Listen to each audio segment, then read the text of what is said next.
So what is a scaled metric? Let's just write out one for this small one right over here. And it's shown right over here if you remember it on the subtitle. So at scaled metric, and I'm going to choose, you can just go and use the default one, scaled metric, but I'm just going to go even a step further and use this one with the relative to. Let's remove the wrap value, we don't need that.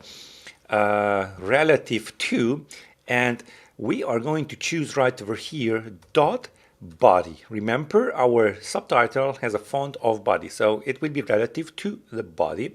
And let's just name this var small equals 8.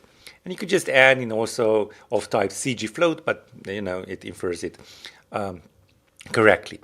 And now I will just replace this with small. You can see it checking it out, and now whenever I change the dynamic type, it will shrink with it or it will grow with it. As you can see, this is actually not 8 pixels. It kind of looks like the padding, that the spacing between the vertical stack elements, so 16. So this is really, really nice to have. So if I just go back to large, the initial value, this is the scale metric relative to the body of 8.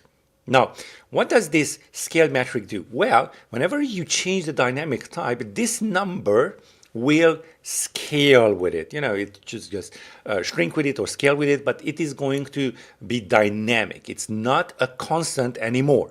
And also, it is relative to the body because the font title and the font body, it's different how they scale with dynamic type. So the proportion, it's very, very different. Subtle, but very different.